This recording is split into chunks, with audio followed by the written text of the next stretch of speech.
ഇടുക്കി സൂര്യനെല്ലിയിൽ മകളെ സ്കൂളിൽ വിടാൻ പോകുന്നതിന് ഇടെ കാട്ടാന ആക്രമണത്തിൽ അമ്മ മരിച്ചു. 35-കാരിയായ മാരി ആണ് മരിച്ചത്. മകൾക്കും ഗുരുതരമായി പരിക്കേറ്റിട്ടുണ്ട്. പ്രിൻസ് ജെയിംസ് ആണ് ചേരുന്നത്. പ്രിൻസ്, എപ്പോഴായിരുന്നു ഈ ഒരു അപകടം ഉണ്ടായത്? ഈ ഒരു പ്രദേശത്തിന്റെ പ്രത്യേകത എന്താണ്?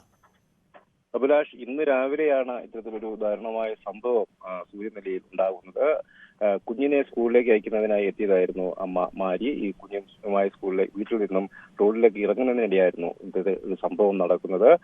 റോഡിൽ കനത്ത മൂടൽമഞ്ഞ് ഉണ്ടാകുന്ന ഒരു സാഹചര്യം ഉണ്ടായിരുന്നു. പ്രത്യേകിച്ചും മഴയുള്ള ഒരു സാഹചര്യമുണ്ട്. അതുകൊണ്ട് തന്നെ കനത്ത മൂടൽമഞ്ഞ് ഉണ്ടായിരുന്നു. ഒപ്പം റോഡിൽ ആന നിൽക്കുന്നത് ഇവർക്ക് കാണാൻ സാധിച്ചില്ല. ഈ സമയത്തായിരുന്നു കുട്ടിയുമായി റോഡിലേക്ക് വന്നപ്പോഴായിരുന്നു ആക്രമണം ഉണ്ടായത്. ആക്രമണത്തിൽ അവിടെ തന്നെ വെച്ച് തന്നെ മാരി മരിക്കുന്ന ഒരു സാഹചര്യമാണ് ഉണ്ടായിരുന്നത്. ഒപ്പമുള്ള കുട്ടിക്കും സാരമായി പരിക്കേറ്റിട്ടുണ്ടെന്നാണ് നമുക്ക് അറിയാൻ കഴിയുന്നത്. കുട്ടിയെ ഇപ്പോൾ അടിമാലി താലൂക്ക് ആശുപത്രിയിലേക്ക് മാറ്റിയിട്ടുണ്ട്. ചിന്നക്കനാലിനെ സംബന്ധിച്ചോളം, സൂര്യനെല്ലിയെ സംബന്ധിച്ചോളം കാലങ്ങളായി കാട്ടാനാക്രമണം രൂക്ഷമായ ഒരു പ്രദേശമാണ്. പ്രത്യേകിച്ചും അരിക്കൊമ്പനും ചക്കക്കൊമ്പനും പോലുള്ള കാട്ടാനകൾ സ്ഥിരമായി അവിടെ ആക്രമണം നടത്തിയിരുന്നു. പിന്നീട് അരിക്കൊമ്പനെ ഇവിടെ മാറ്റിയെങ്കിൽ പോലും പിന്നീടും ആനയുടെ ആക്രമണങ്ങളൊക്കെ ഉണ്ടാകുന്ന ഒരു സാഹചര്യമുണ്ട്. പ്രത്യേകിച്ചും RRTയുടെ ഒക്കെ പരിശോധന ഇവിടെ ഉണ്ടെങ്കിൽ പോലും ആളുകൾക്ക് കൃത്യമായ വിവരങ്ങൾ നൽകുന്നില്ല. അല്ലെങ്കിൽ ജനവാസ മേഖലയിലേക്ക് ഇറങ്ങുന്ന ആനകളെ കൃത്യമായി തുരത്തുന്നതിനുള്ള നടപടികൾ പതികെട്ടാൽ ചോര അടക്കമുള്ള ദേശീയോദ്യാനമടക്കമുള്ള വനമേഖലയിലേക്ക് കൃത്യമായി ഇവയെ തുരത്തുന്നതിന് വനംവകുപ്പ് ഇടപെടൽ നടത്തുന്നില്ല എന്നൊരു ആരോപണം കാലങ്ങളായി ഉന്നയിക്കുന്നുണ്ട്. ഈ ആനക്കൂട്ടങ്ങളും സ്ഥിരമായി ഏതാനും ദിവസങ്ങളായി ഈ മേഖലയിൽ തമ്പടിച്ചിരുന്നതായി തന്നെയാണ് നാട്ടുകാർ പറയുന്നത്. എന്നാൽ ജനവാസ മേഖലയിലേക്ക്, പ്രത്യേകിച്ചും തോട്ടം മേഖലയിലേക്ക്, അതായത് നിരവധി ആളുകളുള്ള ഈ മേഖലയിലേക്ക് ആനകൾ സ്ഥിരമായി ഇറങ്ങുന്ന ഒരു സാഹചര്യം ഉണ്ടായിട്ട് പോലും ആനകളെ കാട്ടിലേക്ക് തുരത്തുന്നതിനുള്ള കൃത്യമായ ഇടപെടൽ ഉണ്ടായിട്ടില്ല എന്നാണ് നാട്ടുകാർ ആരോപിക്കുന്നത്. എന്തായാലും ദാരുണമായ ഒരു സംഭവമാണ് ഇന്ന് നടന്നത്. രാവിലെ സ്കൂളിലെ തീർച്ചയായും പ്രിൻസ് സൂചിപ്പിക്കുന്ന പോലെ ഈ ചിന്നക്കനാലിൽ കാട്ടാനകളുടെ ആക്രമണം എന്നത് നമ്മൾ നിരന്തരമായി വാർത്തകളിൽ നൽകുന്ന ഒന്നാണ്. ഇപ്പോൾ ഈ സൂര്യനെല്ലിയിൽ ഈ യുവതി 35 വയസ്സ് പ്രായമേ ഉള്ളൂ. ആ അമ്മയ്ക്ക് ഇങ്ങനെ മരണം സംഭവിക്കുമ്പോൾ ഈ അമ്മ മകളെ സ്കൂളിലേക്ക് കൊണ്ടുപോവുകയായിരുന്നല്ലോ. ആ റൂട്ടിലും ഈ കാട്ടാന ഇതിനു മുമ്പൊക്കെ ഇറങ്ങുന്ന ഇടം തന്നെ ആയിരുന്നോ പ്രിൻസ്? അഭിലാഷ്, ഈ ചിന്നക്കനാൽ പഞ്ചായത്തിലെ വിവിധ മേഖലകൾ, അതായത് സൂര്യനെല്ലിയും സിംഗകണ്ഠവും അടക്കമുള്ള പ്രദേശങ്ങളിലൊക്കെ ജനവാസ മേഖലയിലും പ്രധാന പാതകളിലുമൊക്കെ കാട്ടാനകൾ ഇടയ്ക്കൊക്കെ ഇറങ്ങാറുണ്ട്. എന്നാൽ ഇവയെ കൃത്യമായി ആനയിറക്കൽ ജലാശയത്തോട് ചേർന്ന് കിടക്കുന്ന ഈ ഭാഗത്തു നിന്നും ഇവയെ കൃത്യമായി വനമേഖലയിലേക്ക് തിരിച്ചുവിടുന്നതിനുള്ള നടപടികൾ കൃത്യമായി പാലിക്കപ്പെടുന്നില്ല എന്നുള്ളതാണ് വസ്തുത. അതായത് അരിക്കൊമ്പനെ ഇവിടുന്ന് കാട് കടത്തിയ ഒരു കാലഘട്ടത്തിൽ ജനങ്ങൾക്ക് നൽകിയിരുന്ന വാഗ്ദാനങ്ങൾ അരിക്കൊമ്പനെ ഇവിടുന്ന് മാറ്റിയതെന്ന് ഒഴിച്ചാൽ മറ്റൊരു കാര്യങ്ങളും നടത്തിയിട്ടില്ല. പ്രത്യേകിച്ചും ആനകളെ നിരീക്ഷിക്കുന്നതിന് കൃത്യമായി ഇടപെടൽ ഉണ്ടാവും. ആനകൾ ഏത് ഭാഗത്തുണ്ട്, ജനവാസ മേഖലയിലേക്ക് ആന ഇറങ്ങിയിട്ടുണ്ടോ എന്നുള്ളതിനടക്കമുള്ള നിർദ്ദേശങ്ങളൊക്കെ നൽകും. എല്ലാ ദിവസവും രാവിലെയും വൈകുന്നേരവും ഒക്കെ അതിനുള്ള നടപടികൾ ഉണ്ടാകും.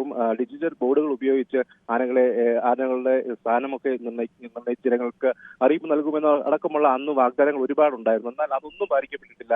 പ്രത്യേകിച്ചും ജനവാസ മേഖലയിൽ ഫെൻസിംഗ് അടക്കമുള്ള പൂർത്തീകരിക്കുമെന്നൊക്കെ അടക്കമുള്ള എല്ലാവിധ വാഗ്ദാനങ്ങളും പാലിക്കാത്ത ഒരു സാഹചര്യമാണ് ചിന്നക്കനാലിലുണ്ടാകുന്നത്. ഇപ്പോൾ എന്തായാലും ഈ ചിന്നക്കനാൽ പഞ്ചായത്തിലെ വിവിധ ഭാഗങ്ങൾ ഇപ്പോഴും കാട്ടാന ആക്രമണങ്ങൾ പതിവാകുന്ന ഒരു സാഹചര്യമുണ്ട്. ചക്കക്കൊമ്പന്റെ ആക്രമണം തുടർച്ചയായി ഉണ്ടാകുന്നു. അതോടൊപ്പം തന്നെയാണ് ഈ കാട്ടാന കൂട്ടങ്ങൾ ജനവാസ മേഖലയിലേക്ക് ഇറങ്ങുന്നത്. ആനക്കൂട്ടങ്ങൾ ജനവാസ മേഖലയിലേക്ക് ഇറങ്ങിയാൽ ചിലപ്പോൾ 2-3 ദിവസമൊക്കെ കഴിഞ്ഞിട്ടായിരിക്കും വനമേഖലയിലേക്ക് തിരികെ മടങ്ങുന്ന ഒരു സാഹചര്യം ഉണ്ടാകുന്നത്. പ്രത്യേകിച്ചും മഴക്കാലമായതോടെ കൂടുതൽ തീറ്റ തേടിയൊക്കെ ഇവ ഇറങ്ങുന്ന ഒരു സാഹചര്യം കൂടിയുണ്ട്. അത്തരത്തിലൊരു അവസ്ഥയാണ്. പ്രത്യേകിച്ചും മൂടൽമഞ്ഞടക്കമുള്ള സാഹചര്യങ്ങൾ ഉള്ളതുകൊണ്ട് തന്നെ തൊഴിലാളികൾക്കും രാവിലെ വീടുകളിൽ നിന്ന് ഇറങ്ങുന്നവർക്കും ഒക്കെ ആനയെ കൃത്യമായി കാണാനും സാധിക്കത്തില്ല.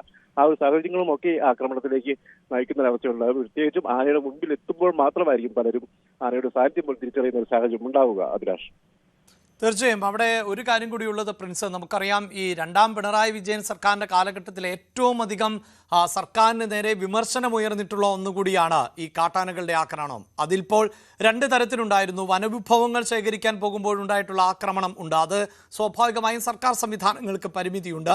പക്ഷേ ജനവാസ മേഖലകളിലേക്ക്, അത് വനപ്രദേശങ്ങളോട് ചേർന്നാണ് എങ്കിൽ പോലും അവിടെ കൂടുതൽ പട്രോളിംഗ് പോലെയുള്ള സംവിധാനങ്ങൾ ഏർപ്പെടുത്തുക, അല്ലെങ്കിൽ അറിയിപ്പ് പോലെ നൽകുന്ന സംവിധാനം, വനം വകുപ്പ് കൂടുതൽ കാര്യക്ഷമമാവുക, ഇങ്ങനെയൊക്കെയുള്ള ആവശ്യങ്ങൾ ഉയർന്നു വരുന്നുണ്ട്. ഇതിപ്പോൾ സർക്കാർ മാറിയൊരു സാഹചര്യമാണുള്ളത്. സർക്കാരിന് അതിൻ്റെ പ്രവർത്തനങ്ങളിലേക്ക് കടക്കാൻ സമയമാകുന്നതേ ഉള്ളൂ. എങ്കിൽ പോലും ഈ പ്രദേശത്ത് ഇതുമായി ബന്ധപ്പെട്ട് പ്രതിഷേധങ്ങൾ ഉയരുന്നുണ്ടോ?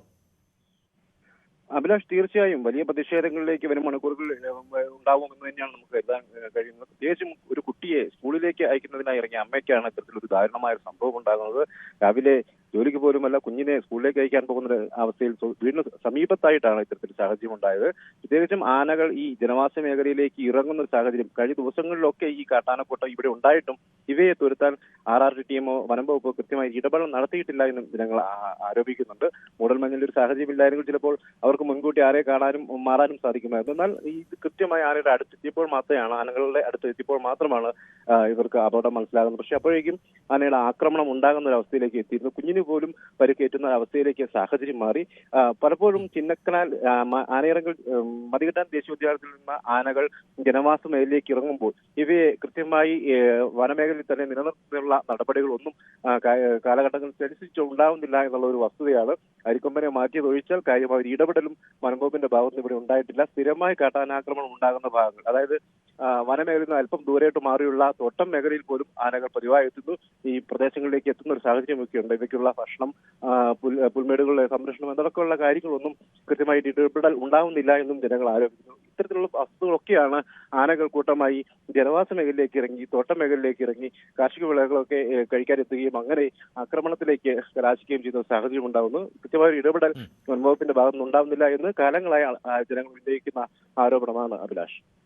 തീർച്ചയായും ചിന്നക്കനാലിൽ നിന്ന് ഇടവേളകളില്ലാതെ തന്നെ നമ്മൾ കാട്ടാന ആക്രമണത്തിൻ്റെ വാർത്തകൾ തുടർച്ചയായി നൽകുന്ന സാഹചര്യം ഉണ്ടാകുന്നു. പക്ഷേ ഇപ്പോഴിതാ സൂര്യനെല്ലിയിൽ, അതായത് ചിന്നക്കനാലിൽ തന്നെ വരുന്ന ഒരു ഭൂപ്രദേശം ആണ് സൂര്യനെല്ലി. ഏറ്റവും പ്രകൃതി രമണീയമായ ഒരു ഭൂപ്രദേശമാണ്, സഞ്ചാരികളൊക്കെ എത്തുന്ന പ്രദേശം കൂടിയാണ്. അവിടെയാണ് ഈ കാട്ടാന ആക്രമണത്തിൽ ഒരമ്മ മരണപ്പെടുന്നത്. അതും സ്കൂളിലേക്ക് മകളെ അയക്കുന്നതിന് ഇടെ, അങ്ങനെ സ്കൂളിലേക്ക് പോകുന്നതിനിടെയാണ് ഈ ആക്രമണം എന്നതാണ് ഏറെ ദുഃഖകരം. ആ കുട്ടിക്കും ഇപ്പോൾ പരിക്കേറ്റിരിക്കുന്നു. കുട്ടിയുടെ പരിക്കും ഗുരുതരം എന്നതാണ് സങ്കടകരം. കൂടുതൽ വാർത്തകൾക്ക് News 18 Keralam YouTube channel subscribe ചെയ്യുക.